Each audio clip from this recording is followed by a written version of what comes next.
Hi! അപ്പോൾ ഇന്ന് എൻ്റെ അമ്മയുടെ നാട്ടിലെ അമ്പലത്തിലെ ഒരു ഉത്സവം കണ്ടാലോ? രാവിലെ തന്നെ ഞങ്ങൾ പൊങ്കാലയിടാൻ വന്നായിരുന്നു. പൊങ്കാലയൊക്കെ ഓൾമോസ്റ്റ് കഴിഞ്ഞു. എനിക്ക് അപ്പോഴും വീഡിയോ ഒന്നും എടുക്കാൻ പറ്റിയില്ല. മൊത്തവും തിരക്കായതുകൊണ്ട്. പൊങ്കാലയൊക്കെ ഓൾമോസ്റ്റ് ഇട്ട് കഴിഞ്ഞു. നേദിച്ചൊക്കെ കഴിഞ്ഞായിരുന്നു.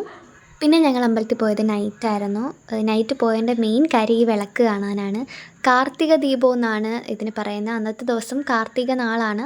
ആ ദിവസമാണ് ഇങ്ങനെ അമ്പലത്തിന് ചുറ്റും കുറേ കാർത്തിക ദീപങ്ങളൊക്കെ കത്തിച്ച് ഇതുപോലെ അമ്പലം അടിപൊളിയായിരിക്കും. ഈ ഒരു ദിവസം മാത്രമേ അമ്പലത്തിന് ചുറ്റുമൊക്കെ ഇങ്ങനെ വിളക്കൊക്കെ വയ്ക്കത്തുള്ളൂ. നമ്മൾ ചെന്നപ്പോൾ ഓൾമോസ്റ്റ് ഇത്ര വിളക്കുകൾ മാത്രമേ അണയാതിരുന്നുള്ളൂ. ബാക്കി താഴേക്കുണ്ടായിരുന്നത് ഫുൾ അണഞ്ഞായിരുന്നു. അമ്പലത്തിലെ പാട്ടും ഈ വിളക്കൊക്കെ ഭയങ്കര പീസ്ഫുള്ളായിരുന്നു.